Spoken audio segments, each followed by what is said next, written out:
नमस्कार दोस्तों, मैं मधु साहू क्लियर सीजीपीएससी के यूट्यूब चैनल पे आप लोग का बहुत बहुत स्वागत करती हूँ। दोस्तों, हमारे द्वारा जो छत्तीसगढ़ से संबंधित जानकारियाँ फैक्ट अबाउट छत्तीसगढ़ के माध्यम से दी जा रही थी, उसी वीडियो सीरीज को आज हम आगे बढ़ाते हुए बात करने वाले हैं एक ऐसे जगह के बारे में जिसका नाम है भोरम देव।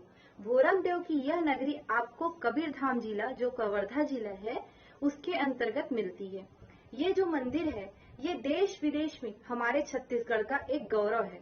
आप कह सकते हैं कि इस मंदिर के माध्यम से छत्तीसगढ़ को कला संस्कृति या स्थापत्य कला के क्षेत्र में जो प्रसिद्धि भोरम देव ने दिलाई है, वह बहुत ही सराहनीय है। चलिए दोस्तों, आज हम भोरम देव दर्शन के साथ आगे बढ़ते हैं। जैसे ही हम भोरम देव के पास छपरी ग्राम, चौरा ग्राम पहुंचते पहुंचते आगे बढ़ते हैं, तो आपको पर्वतों के बीच एक घाटी पर स्थित मंदिर दिखाई देता है, जिसका प्रवेश द्वार कुछ इस प्रकार से आपको दिखता है। इस प्रवेश द्वार को आप जैसे देखते हैं, आपको आपकी आंखें जो है इसको देखते ही रहती है। आप जब देखेंगे यहाँ पर कुछ स्त्री पुरुष की मूर्ति, पशु पक्षी की मूर्ति, देवी देवताओं की मूर्ति, साथ ही छोटे छोटे अनेक प्रकार की मूर्तियां आपको यहाँ पे उत्कीर्ण दिखाई देगी। दोस्तों, ये हमारे प्राचीन कला का, एक स्थापत्य कला का जो प्राचीनतम जो नमूना है, वो यहाँ पे आपको देखने को मिलता है। ये बहुत ही सुंदर है, कलाकृत है, और यहाँ पे जैसे ही आप प्रवेश करेंगे, आपको एक सरोवर दिखाई देगा। दोस्तों, यह सरोवर जो है, यह सतपुड़ा के मैकल पर्वत श्रेणियों के बीच स्थित है।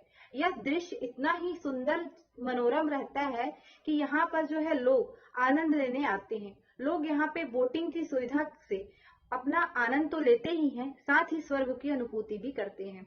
भोरम देव के मंदिर के पास जो परिसर पे यह सरोवर स्थित है, जिसे भोरम देव सरोवर कहा जाता है, माना जाता है कि प्राचीन काल में यहाँ पर एक मंदिर हुआ करती थी, जो मंदिर अब जलमग्न हो गई है।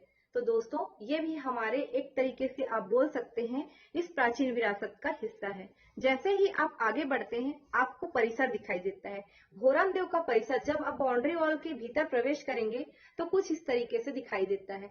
यह परिसर अनेक प्रकार के मंदिरों से, या बोल सकते हैं प्राचीन खुदाई से प्राप्त अवशेष, जिसमें स्तंभ, मूर्तियां, अनेक प्रकार के छोटे छोटे शिलालेख प्राप्त हुए हैं, उससे भरपूर है।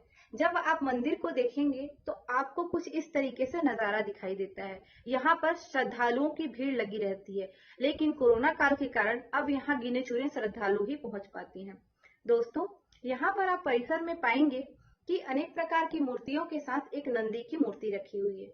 ये नंदी की मूर्ति शिव जी के मंदिर के सामने रखी जाती है। इसलिए कहा जाता है कि जो भोरम देव मंदिर है, वो शिव मंदिर है। तो माना जाता है कि इस नंदी के माध्यम से आप अपना संदेश शिव जी तक या भोरम देव महाराज तक पहुंचा सकते हैं। इसलिए इनको कहा जाता है नंदी महाराज, जो शिव के वाहन भी माने जाते हैं। दोस्तों, आपको इस पूरे क्षेत्र में अनेक प्रकार के स्तंभ और शिलालेख भी मिलेंगे, जो पास पास में रखा गया है। इसको पुरातत्व विभाग जो है, और छत्तीसगढ़ का जो संस्कृति मंत्रालय है, या बोल सकते हैं संस्कृति विभाग है, उनके द्वारा काफी ज्यादा विकसित किया गया है। इसलिए यहाँ पे आप थोड़ा गार्डन जैसा सुविधा जो है आपको देखने को मिलेगा। जैसे ही आप मंदिर के साइड प्रवेश करते हैं, आपको सामने का दृश्य कुछ इस प्रकार का दिखाई देता है। यही है हमारा भोरम देव मंदिर। जब भोरम देव मंदिर को आप देखेंगे, इसका मुख आपको पूर्व की तरफ दिखाई देगा। पूर्व की तरफ मुख के साथ साथ ही ये जो क्षेत्र है, या बोल सकते हैं जो मंदिर है, वो एक 5 फुट ऊपर चबूतरे पर निर्मित है, जहां पर आपको 3 दरवाजे दिखेंगे। इन तीनों दरवाजों पर 4-4 की संख्या में खंभे लगे हुए हैं। मीन्स 12 खंभे जो किनारे किनारे पे लगे हुए हैं। जैसे ही आप भीतर प्रवेश करेंगे, आपको 4 खंभे और दिखाई देंगे। टोटल यहाँ पे आपको 16 खंभे दिखते हैं। साथ ही जब आप यहाँ पे इसकी लंबाई चौड़ाई की बात करें, तो 60 फीट इसकी लंबाई है, और 40 फीट इसकी जो चौड़ाई है आपको देखने को मिलेगी। चलिए दोस्तों, आगे प्रवेश करते हैं हम इस मंदिर में। जैसे ही हम मंदिर में प्रवेश करते हैं, हमको कुछ इस प्रकार के नजारे यहाँ पे दिखते हैं। इस मंदिर में आपको 4 पिलर पे टिके हुए दिखेंगे। ये मंदिर का जो मंडप है वह, इसके साथ साथ ही इन पिलर पर कुछ अनेक प्रकार की कलाकृतियां अंकित की गई है। साथ ही यहाँ पे अनेक प्रकार की गणेश, लक्ष्मी, विष्णु की मूर्ति भी आपको देखने को मिलती है। इस मंदिर की दो मूर्तियां विशेष है, जिसमें आपको एक मूर्तियां दिख रही होगी जो कि पीछे है। चलिए फोकस करके देखते हैं यहाँ पे दो मूर्तियों को। एक मूर्ति एक साइड आपको कुछ इस तरीके से दिखेगी, जिसमें एक स्त्री पुरुष है जो बैठे हुए हैं ध्यान मग्न स्थिति में। नीचे एक सेवक बैठा हुआ है। तो इस मूर्ति का भी जो है खुदाई में हमको मिला हुआ है। साथ ही इस मंदिर को कहा जाता है कि यह मंदिर में ही रखी गई मूर्ति है, मतलब इसको जो है अलग से बाहर से नहीं लाया गया है।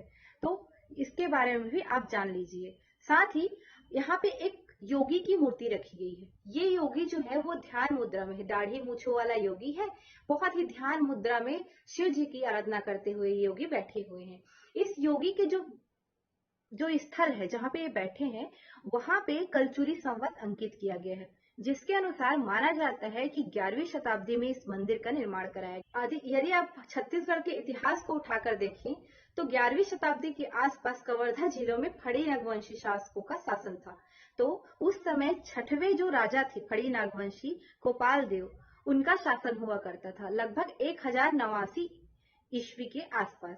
तो माना जाता है उन्हीं के द्वारा इस मंदिर का निर्माण कराया गया था। अन्य किंवदंतियां कहती हैं कि इस मंदिर का निर्माण भोरम देव राजा ने ही अपने नाम से करवाया था, जो कि शिव के अनन्य भक्त माने जाते थे। परंतु इसके बारे में कोई ऐतिहासिक साक्ष्य हमको मिलता नहीं है। तो माना जाता है कि यह मंदिर गोपाल देव द्वारा ही बनवाया गया था। चलिए दोस्तों आगे बढ़ते हैं। जैसे ही हम मंदिर पे इस योगी की मूर्ति की दर्शन करते हैं, आगे बढ़ने पे हमको एक गर्भगृह दिखाई देता है। इस गर्भगृह को ही बोला जाता है आदिवासी देवता भोरम देव। मतलब भोरम देव के उपासक हैं हमारे गोंड जनजाति के लोग, और भोरम देव शिव के एक तरीके से बोल सकते हैं आप स्वरूप माने जाते हैं। यहाँ पे आपको शिव के अनेक अलग अलग प्रकार के स्वरूपों का यहाँ पे विराजमान दिखाई देंगे, जहाँ पे आप जो है जल चढ़ा सकते हैं। पर कोरोना काल में यह भी अभी बंद कर दिया गया है। दोस्तों ये जो मूर्ति है काले पत्थर से निर्मित है और आसपास श्रृंगार के लिए चांदी वर्क का यूज किया गया है, जिसके कारण ये जो है चमकदार आपको प्रतीत होगा। इस भोरम देव की जो प्रतिमा है, जो शिवलिंग है, उसके आसपास आपको अनेक प्रकार की मूर्तियां दिखेंगी, जिसमें लक्ष्मी नारायण की मूर्ति, वामन अवतार की मूर्ति, गणेश की मूर्ति, नाग की मूर्ति, लक्ष्मी की मूर्ति, अनेक प्रकार के यहाँ पे आपको मूर्तियां दिखाई देंगी। दोस्तों यह गर्भगृह बहुत ही ज्यादा पॉजिटिव एनर्जी से, बोल सकते हैं आप सकारात्मक ऊर्जा से भरा है। जैसे ही आप इसमें प्रवेश करेंगे आपको वहां पे एक अलग से ऊर्जा की अनुभूति होगी। आप जो है यहाँ पर आकर एक स्वर्ग की अनुभूति कर सकते हैं। चलिए दोस्तों आगे बढ़ते हैं। जैसे ही हम किसी एक गेट को, आपको यहाँ पे दो और गेट मिलेंगे, सामने गेट के छोड़ के दो और गेट से आप बाहर निकलेंगे। तो जैसे ये मेरा फोटो है, मैंने इस गेट पे जैसे निकला हुआ है, तो यहाँ पे आप जब देखेंगे तो आपको जो है कुछ आकृतियां दिखाई देगी, जो कि चंदेल कला शैली से निर्मित है।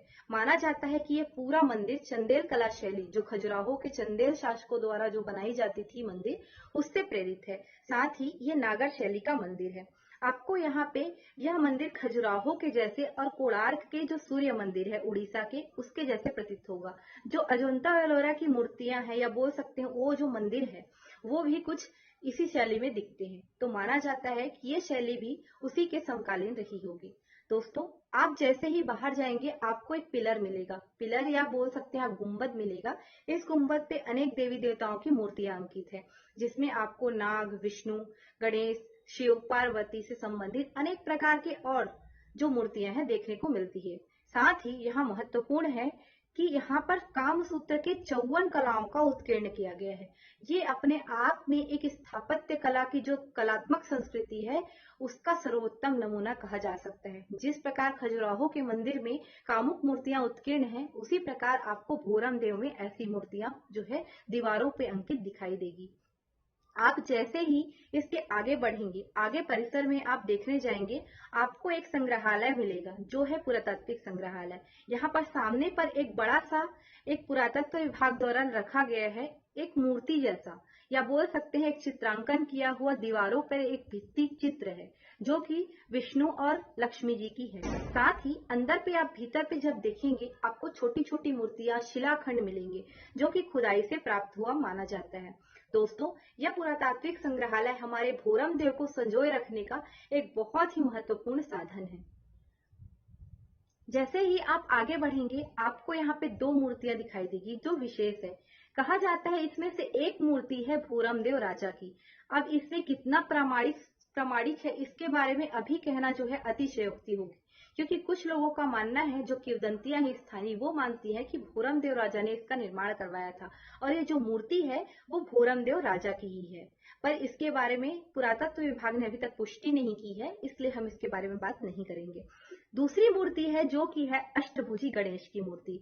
दोस्तों, पूरे संसार में केवल भोरमदेव ऐसा स्थान है जहां ऐसी मूर्ति प्राप्त हुई है जहां गणेश जी के 8 भुजाएं हैं। तो अष्टभुजी गणेश की प्रतिमा भी एक नृत्य करती हुई मुद्रा में आपको दिखाई देगी, जो कि भोरमदेव का एक नमूना है। दोस्तों, जब आप भोरमदेव के दर्शन करते हैं तो माना जाता है कि इसके पास में जो स्थित मड़वा महल है उसका दर्शन करना भी जरूरी होता है। तो चलिए हम इसी श्रृंखला में आगे बढ़ते हैं मड़वा महल की तरफ। ये मड़वा महल भी चौराग्राम के पास ही स्थित है। मड़वा महल के बाहर कुछ इस तरीके से लगाया हुआ है, जिसमें उसके इतिहास का संक्षिप्त वर्णन किया गया है। ये मड़वा महल है हमारा, उसका सामने का हिस्सा है, जो सामने का बाउंड्री है आप बोल सकते हैं। जैसे ही आप प्रवेश करेंगे आपको कुछ इस तरीके से दिखाई देगा मंदिर। मंदिर का ये जो है परिसर है। मड़वा महल का परिसर आप देख रहे होंगे, इसमें गुंबद आपको दिखाई नहीं देगा। ये गुंबद अनेक प्रकार के रहस्यों से भरा हुआ है। कहा जाता है कि इस गुंबद के निर्माण के लिए 6 महीने रात्रि का समय दिया गया था। जब आखिरी रात्रि थी तब इसके निर्माण के समय सुबह हो गया और यह निर्माण कार्य अधूरा रह गया। तब से यह अधूरा ही है। दोस्तों, यह मड़वा महल शादी के लिए बनाया गया था। अगर आप छत्तीसगढ़ से हैं तो आप जानते होंगे मंडप का अर्थ होता है मड़वा, तो आप समझ सकते हैं कि यह मंदिर शादी के लिए बनाया गया रहा होगा। अब शादी किसकी होती है यह जानने के लिए इसके जब आप इतिहास को पढ़ेंगे या इसके बाहर जो भी आपको बोर्ड पे मिलेगा उसको अगर आप पढ़ते हैं तो आपको पता चलेगा कि 1349 ईस्वी में जो हमारे कलचुरी राजकुमारी रहती है अंबिका देवी और फणी नागवंशी शासक रहते हैं रामचंद्र देव, उनका यहाँ पे विवाह कार्य संपन्न कराया गया था। दोनों के इस प्रेम विवाह का प्रतीक, ये शिव पार्वती का यह प्रतीक जो बोल सकते हैं आप, यह मंदिर है जो कि मंडप शैली में निर्मित है। आपको यहाँ पे 16 अलग अलग खंभे दिखेंगे एक साइड में, और दूसरे साइड में आपको मंदिर दिखेगा जो शिव मंदिर है। दोस्तों, अगर आप इसके चारों ओर देखोगे तो आपको काम क्रीड़ा की आकृतियां यहाँ पे आपको दिखेगी। कहा जाता है कि नव जो दाम्पत्य जीवन में प्रवेश करने वाले जो दंपत्ति थे हमारे रामचंद्र देव और अंबिका देवी, उनको वैवाहिक जीवन के संबंधित ज्ञान देने के लिए ऐसी मूर्तियां जो है उत्कीर्ण कराई गई, ताकि वह विवाह के पश्चात जब मंदिर की परिक्रमा करे तो उन सभी ज्ञान को वो प्राप्त कर सके। उस समय जानकारी का माध्यम केवल शिलालेख हुआ करता था, तो इस प्रकार की मूर्तियां शिलाखंडों पे निर्मित की जाती थी। दोस्तों, जैसे ही हम इसमें आगे बढ़ते हैं, थोड़ा भीतर से देखें तो कुछ इस प्रकार से इसका मंडप दिखाई देता है। यह जो है 16 खंभों में है, जहां पर आज विवाह संपन्न जो है आज भी कराए जाते हैं। इस एरिया में आपको कुछ कुछ मूर्तियां मिलेंगी। ये मूर्तियां भी बहुत ज्यादा इंपॉर्टेंट है हमारे पुरातत्व विभाग की दृष्टि से और हमारे जो कलाएं हैं उसको पहचानने के लिए। दोस्तों, ये जो मंडप है इसके जस्ट सम्मुख में आपको जो है ये 16 खंभों का जो मंडप है उसके सम्मुख आपको मिलेगा शिव मंदिर। शिव मंदिर बोल सकते हैं या शिव मंदिर का गर्भगृह। जब आप बाहर से देखते हैं तो बाहर का प्रवेश द्वार कुछ ऐसा दिखाई देता है जहां पे आपको नाग और गणेश दोनों अंकित दिखेंगे। नीचे जो है कुछ स्त्री पुरुष की मूर्तियां, विष्णु की मूर्तियां, लक्ष्मी की मूर्तियां, अनेक प्रकार के देवी देवता, नदी देवियों देवताओं की मूर्तियां आपको नीचे जो है उत्कीर्ण दिखेगी। जैसे ही आप भीतर गर्भगृह में प्रवेश करेंगे आपको कुछ ऐसा नजारा दिखाई देगा। यहाँ गर्भगृह की मूर्ति है। कहा जाता है कि नव दंपत्ति जो है आशीर्वाद लेने के लिए इसको स्थापित किए थे। जैसे ही आप गर्भगृह की ओर प्रवेश करेंगे ये कुछ धरातल में आपको धसा हुआ सा दिखेगा, तो इसके उतरने के लिए आपको सीढ़ियों का भी निर्माण कराया गया है। आसपास पे भी यहाँ अनेक प्रकार के देवी देवताओं की छोटी मोटी मूर्तियां आपको जो है यहाँ पे देखने को मिलती है। तो आप कह सकते हैं कि हमारा मड़वा महल का जो दर्शन है वो भी यहाँ पे सफलतापूर्वक होता है। दोस्तों, जैसे ही आप मड़वा महल से आगे बढ़ेंगे आपको परिसर में ही कुछ अन्य मूर्तियां दिखाई देगी। तो ये मूर्तियां कुछ सती की मूर्तियां हैं, कुछ देवी देवताओं की मूर्तियां हैं, कुछ सैनिकों की मूर्तियां हैं, अनेक प्रकार की यहाँ पे आपको मूर्तियां दिखेंगी। दोस्तों, ये मूर्तियां भी अनेक प्रकार के रहस्यों से भरी हुई है। जिसके बारे में पुरातत्व विभाग जो है लगातार प्रयास कर रहा है उसको संरक्षित करने का। चलिए दोस्तों, आगे हम बढ़ते हैं। इन प्रतिमाओं के दर्शन के पश्चात तो आगे हमको एक और स्थान मिलेगा, जो है हमारा छेरकी महल। इस छेरकी महल का निर्माण भोरमदेव की जब निर्माण कराया गया था, उसी के समकक्ष या उसी के समकालीन आप मान सकते हैं। कहा जाता है कि 1089 ईस्वी में ही इसका भी निर्माण कराया गया था। जैसे हम मंदिर के भीतर प्रवेश करते हैं, मंदिर की कुछ संरचना, वो जो गुंबद है, वो कुछ इस तरीके से दिखाई देती है, जो कि लाल बलुआ पत्थर से आपको निर्मित दिखाई दे रही होगी। जैसे आप सामने देखेंगे, जब गर्भगृह के सम्मुख आप खड़े होकर प्रवेश द्वार पे देखेंगे तो आपको यहाँ पे नृत्यरत कुछ मुद्राएं दिखाई देंगी। साथ ही गणेश की मुद्रा, नाग की मुद्रा, जो फड़ी नागवंशियों की एक प्रकार से पहचान हुआ करती थी, आप यहाँ पे देख पाएंगे। कहा जाता है कि इसके गर्भगृह से पहले बकरी की स्मेल या गंध आया करती थी, पर आपको अभी यहाँ पे नहीं मिलेगा। तो ये प्रवेश द्वार है और प्रवेश द्वार का गर्भगृह है। जब आप यहाँ प्रवेश करेंगे तो आपको इस तरीके से यहाँ पे अभी कोई मूर्ति नहीं दिखाई देती। कहा जाता है कुछ असामाजिक तत्वों द्वारा यहाँ पे आग लगाकर काफी ज्यादा नुकसान कर दिया गया था, जिसके बाद से मूर्तियां जो है चोरी हो गई थी। गर्भगृह के बारे में अभी आप बात करेंगे तो आपको थोड़ा सा खाली दिखाई देता है, और अभी आप जो है छेरी का जो गंध है वो आप जो है थोड़ा सा कम महसूस कर पाएंगे। इसका नाम रखने का कारण ही यही था कि यहाँ से जो छेरी, मतलब जो छत्तीसगढ़ी में हम छेरी बोलते हैं बकरी, उसकी गंध आया करती थी। तब जब गंध से भरपूर इस जगह को छेरकी महल जो है नाम दिया गया था। वर्तमान में यह जो है हमारे पुरातत्व विभाग के अंतर्गत एक संरक्षण स्थल है। तो दोस्तों चलिए अब आगे बढ़ते हैं। तो जैसे आप बाहर जाएंगे छेरकी महल के आगे, तो आपको कुछ जो है बाहर ऐसी मूर्तियां रखी मिलेंगी। अलग अलग प्रकार के जानवरों की मूर्तियां हैं, या बोल सकते हो जीव जंतुओं की मूर्तियां हैं।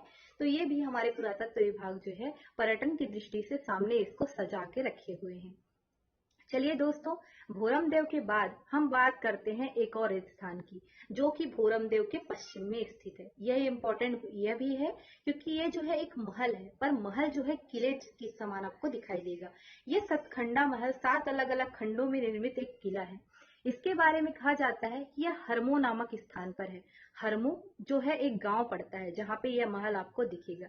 चलिए भीतर प्रवेश करते हैं हरमो में, तो आपको कुछ इस तरीके से सीढ़ी पे जो है खंड दिखेंगे, 7 अलग अलग खंड दिखेंगे। तो आप इसका भीतर का नजारा है कुछ इस तरीके से भग्नावशेष से भरा हुआ है।